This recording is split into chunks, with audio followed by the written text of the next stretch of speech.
Junjun? Kokoy? Sige na, Daddy! Bitawan mo nga atake yung na! alak! Kailan pa kayo natutong magbisyo? Wala ka na dun paki, Daddy! Junjun! Wala na namang kwenta yung pamilya natin eh! Bastos kang bata ka! Daddy! Patayin mo na yan kaya ako, Daddy! Ano bang problema nyo? Nawala lang ang mami nyo, nagkakaganyan na kayo? Ako nga, hindi ko nga ginagawa yung ganyang bagay kasi iniisip ko kayo! Eh yung ginawa niyong panloloko kay Mami, Daddy! Iniisip mo ba kami? Tama na, Kuya Junjun. Daddy, sorry po. Ginawa ko lang yun para kay Kokoy. Tas ngayon, Kokoy, makikita kitang naninigarilyo? Paano kung magkasakit ka ulit? Sorry na, Daddy. Siguro kung hindi ako nagkasakit, hindi sana masisira yung pamilya natin. Huwag na tayong magsisihan. Nangyari na ang nangyari. Hindi pa huli ang lahat, mga anak. Makakaayos pa natin to. Oh, kumain na kayo dyan. Daddy, sorry sa mga nagawa kong kasalanan. About din pala dun sa lalaki, Daddy. Hindi ko naman talaga yung boyfriend. Ako po, Daddy. Sorry po kasi sinubukan ko pong magsigarilyo. Pero, Daddy, promise, hindi ko na po uulitin yon. Ako din po, Daddy. Sorry po sa mga nagawa kong kasalanan. Ako po yung panganay, pero ako po yung nag-umpisa ng lahat. Buti naman na-realize yung pagkakamali nyo. Kahit na wala na yung mami nyo, aalagaan ko kayo ng maayos. Ako ang tatayong mami at daddy nyo. Maraming salamat sa pag-intindi sa amin, Daddy. Promise, Daddy, mas magiging mabuting anak na po kami sa'yo. Opo, Daddy. Bilang isang panganay, ako na po yung bahala sa mga kapatid ko. Mabuti naman kung ganun. Huwag kayong magpapa-apekto sa sinasabi ng iba, ha? Ano? Hindi pa ba kayo babangon dyan? Para walang pupuntahan na. Yes! Today's the day! Kuya, gising na! Wait lang, 5 minutes pa. Mama, si Kuya ayaw gumising! Huwag na yan isama! Ito na nga, babangon na nga. Mami, ready na ako. Maaasa na yung puting damit ko dito. Yun pa naman yung susuotin ko. Ayun na nga sinasabi ko, dapat tagabi pa yung nanda. Hala! Basahan pala ng assignment ngayon! Wala pa akong sagot! Sabi ni Ma'am sa isang araw pa yung... Ayan, kung kagabi mo pa yung ginawa, edi sana tapos na yan. Kung kailan naalis tayo. Ano ba kasi assignment mo, Megan? Ito, Matt, ang hirap-hirap pa naman ito. Math? Ay, pass. Math daw. Baka alam mo. Ha, Matt? Di ka naman siguro babagsak dyan, Megan. 50% to sa grades namin, Ma! Akin na ako na magsasagot para mat lang hindi pa alam.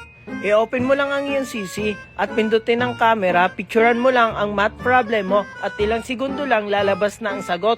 Ganyan lang kadali ang CC, kaya ano pang hinihintay nyo? I-download nyo na.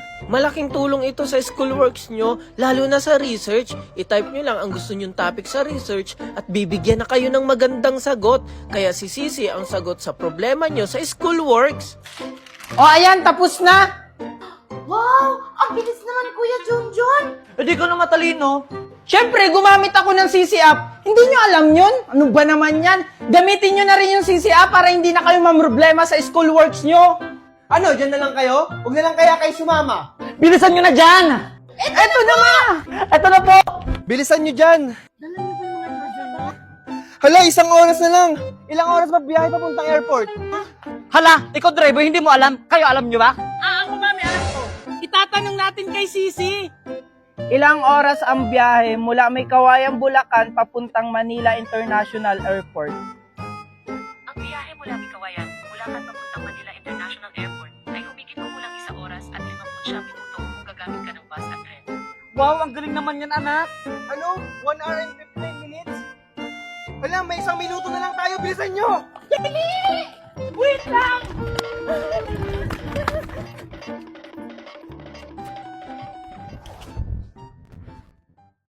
Maria! Nandyan ka pa ba? Oo, nandito pa ako. Ay, salamat! Junjun, ano bang nangyari sa atin? Ba't tayo nagkaganito? Hindi ko alam, Mimay. Siguro pinarusahan tayo nung matanda kasi nagsinungaling tayo. Oo nga, siguro nalaman niya na hindi totoo yung mga awards natin. Hala, ano na yung gagawin natin ngayon? Junjun, parang may tao! Oo nga, humingi tayo ng tulong. Tulong! Tulong! Tulong! Hala,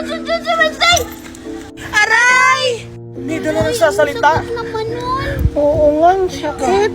Parang boses yun ni Mimay at ni Junjun ah. Oo nga, kami to! Jun, Mimay? Kami to, Wednesday, tulungan mo kami! Ano nangyari sa inyo? Ba't naging medal kayo?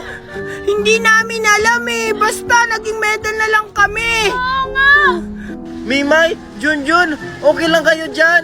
Mimay, Junjun, hala, baka nakuha na sila kasi hindi na sila nagsasalita. Bitawan mo ako! Bitawan mo ako! Ha, ano? Bakit kayo naging medal? Anong nangyari? Siguro dahil yun dun sa matanda na nagbibigay ng pagkain tsaka pera, yung pag may award ka. Oo, Wednesday, sana tulungan nyo kami. Dalhin nyo kami sa matanda, please. Ayan kasi, alam mo masamang manloko ng tao, tapos nagsinungaling ta kayo. O sige, tutulungan ko kayo, total kaibigan ko naman kayo. Wednesday, teka lang. Bakit? Si Maria, tulungan din natin. Ha, no? Si Maria naging medal din? Oo, Asan siya? andun lang sa likod mo kanina. Sige, balikan natin. Asan dito? Hindi dyan, sa likod mo. Wala naman dito ah. Wala, nasa na kaya yun si Maria? Hala, andito lang yun kanina. Bakit nawawala na siya? Ang lagot. Junjun? Junjun, ang taas ng lagnat mo. Dito. Valerie! Ano yun, Ronaldo? Oh, Ronaldo, ano yun? Ang taas ng lagnat ni Junjun, hinayaan mo lang? Ronaldo, akala ko kasi nagbibiro lang siya. Malakas pa yan kanina. Parang hindi ka isang ina. Hindi mo man lang naramdaman na nilalagnat siya? Bakit responsibilidad ko ba yan, Ronaldo? Oo, responsibilidad mo siya. Dahil isa kang ina. Sana naman tinuring mo siyang tunay na anak. Mahirap ba yon? Ikaw nga! Simula dumating yung bata na yan dito sa pamamahay natin, nakakalimutan mo na yung sarili mong anak! Hindi totoo yan, Valerie. Kahit na kailan, hindi ko nakalimutan ang anak natin. Pantay-pantay lang talaga ang pagmamahal ko sa inyo. Talaga ba? Hindi mo kasi nararamdaman ang nararamdaman ng anak natin? nag-aaway. Bakit ba kasi dumating yan si Junjun sa buhay namin? Junjun, nagsumbong sa akin ng mama mo. Ang tigas na raw ng ulo mo at hindi ka na daw marunong makinig. Lalo na sa school mo, ang dami mo na raw kaaway. Sabi sa akin ng principal at teacher mo. Bakit ka na ganyan? Hindi ka na yung Junjun na nakilala namin ng mama mo. Hindi ka naman namin pinapabayaan, Junjun. Hindi naman kami nagbago sa'yo. Dapat yung matuwa ka dahil magkakaroon ka na ng kapatid. Sa susunod, Junjun, wag mo na yung gagawin, ha? Opo, sige po, magpapahinga na po ako. Hindi pwedeng may kapatid ako. Dapat ako lang yung mamahalin ni Papa at Mama.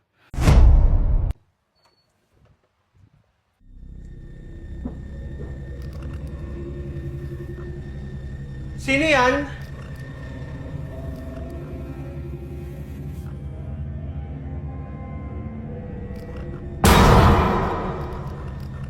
Sino ka?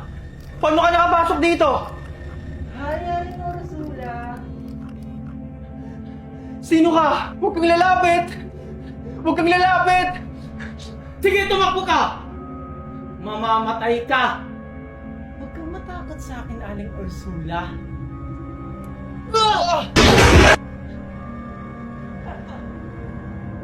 Deserve. Sabi ko naman sa'yo, Aling Ursula. Last mo na yun. Oh, andyan ka na pala anak. Nagsumbong sa akin ng teacher mo. Nangaway ka daw ng kaklase. Hindi ka naman ganyan dati ah. Junjun, kinakausap kita! Ano nangyari sa'yo? Bakit ganyan ka na ngayon? Wala po, Mama. Pagod po ako galing school. Sige po, magpapahinga muna po ako. Junjun! Junjun anak! Junjun anak, gumising ka na. Malilit ka na sa school mo. Ayokong pumasok.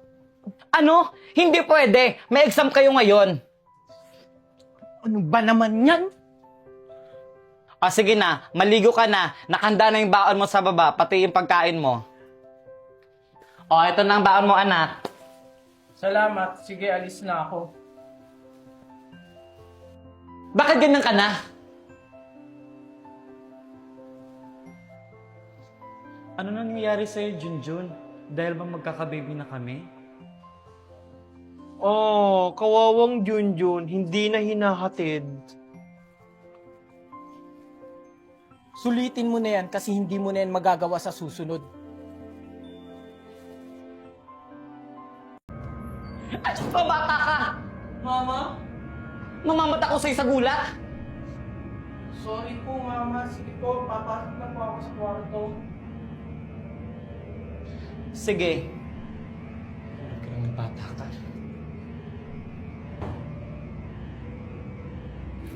Diyos ko, may dugo dito!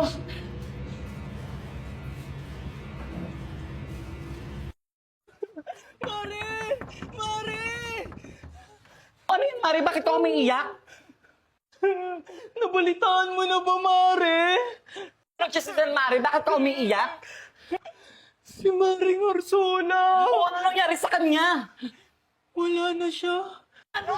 Bakit ano ba nangyari? Nalaglag siya kagabi sa hagdanan. Ano?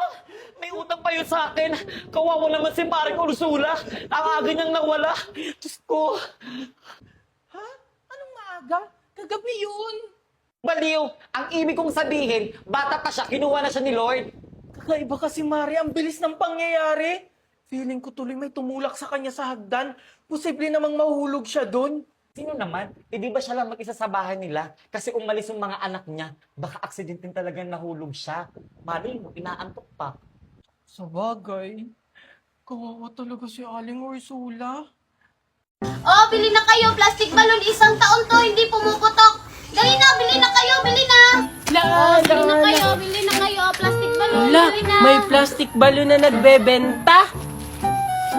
Total, 100 pesos naman yung baon ko. Bibili na lang ako. May tira pa naman to para sa recess. Oy, Junjun. Halika dito, bumili ka. Alam ko, marami kang baon. Dali. Opo, kaya nga po ako pumunta dito kasi bibili po ako ng plastic balloon. Magkano po isa niyan? Ay, mura lang to, Junjun. 100 yung isa. Ha? 100 ang isa? Ang mahal naman ng plastic balloon nyo. 3 pesos lang naman yan eh. 100 na nga lang yung baon ko eh. Hindi mo ba alam, Junjun, na itong plastic balloon na binibenta ko ay gawa sa Orocan plastic? Isang taon to bago pumutok. Eh, yung 3 pesos na sinasabi mong plastic balloon, pumuputok agad yun. Talaga lang ha, isang taon bago pumutok yan. O sige, bili ako ng isa, yung kulay green. Magtitiis na lang ako sa school na hindi kumain sa recess. Salamat, nakabenta na rin ako. Oh, ito po yung bayad ko. Siguraduhin mong isang taon bago pumutok to ha. Sige nga, papalubuhin ko to kung isang taon bago pumutok.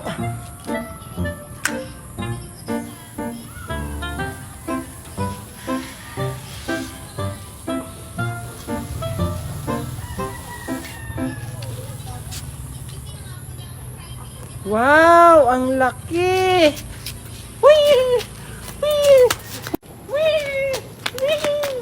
Hala, si Junjun may plastic balloon. Saan niya kaya yun binili? Papalaking ko ulit. Hoy, Junjun! Junjun, saan mo yan binili yung plastic balloon mo? Doon kila Aling Bining, binili ko to. Kasi sabi niya isang taon daw to bago pumuto, kaya bumili ako. Oh, ang galing naman. Sige nga, itry nga natin kung di ba pumuputok. Hala, bakit mo pinutok? Ang mahal-mahal pa naman ito, isusumbong ito kay Mami. Sabi mo isang taon yan bago pumutok, na-scam ka ni Aling Bining.